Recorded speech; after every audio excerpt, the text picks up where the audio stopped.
Steve Deace joins us now from Urbandale, Iowa. He hosts the Steve Deace Show on Blaze TV. Steve, does the DeSantis campaign have the funds to move ahead in the cycle? And it's good to have you.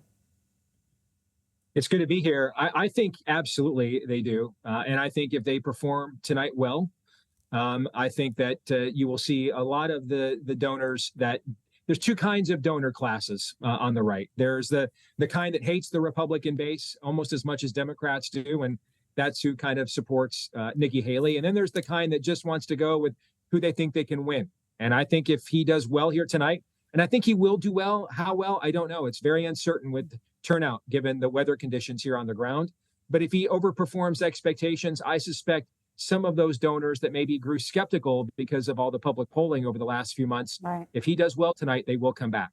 And, well, as you mentioned, Nikki Haley's team has claimed that they can compete with DeSantis and with Trump. And as the polls that you mentioned show, well, that's, it seems like a possibility. Does she have the ground game to turn out the vote in Iowa?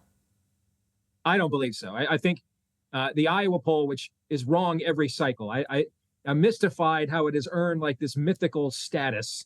Okay. But it was a disaster for her, because most people only read the top line result. So on one hand, it said she's going to finish second. But if you actually read the accompanying article in their own crosstabs, she has the least amount of enthusiasm of any candidate. And the majority of her voters prefer Joe Biden in the general election. I mean, we don't know how many Republicans are going to show up. This is always a low turnout event. In the best of conditions, we have maybe 1 out of every 5 registered Republicans shows up.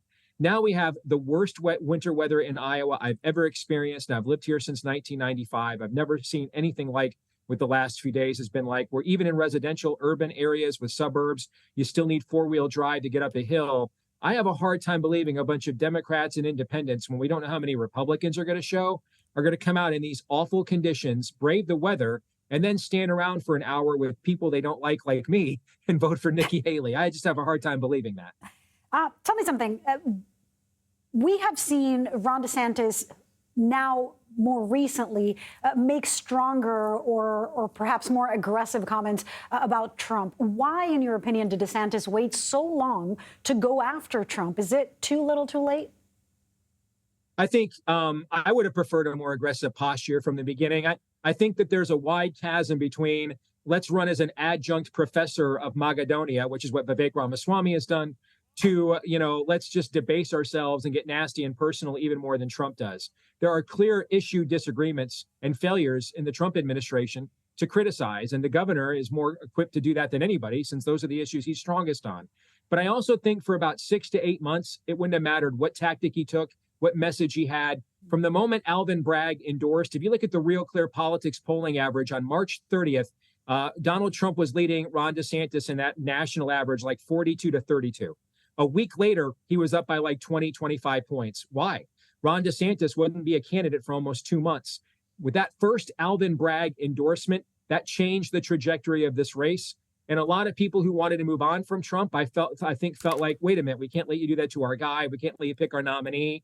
And so I think that there was a period of time there where there was this kind of rally around Trump. This is unfair, was just chloroforming the campaign. There was no message that was going to get companies like yours to cover him because of the news of a former president fighting for his life with 91 felony indictments. That's died down here since November. Not coincidentally, the campaign on the ground here in Iowa has really picked up since November. And that's one of the reasons why I think there's now an opening and an opportunity for Ron DeSantis to make his case to Iowans about why they should support him instead of the former president.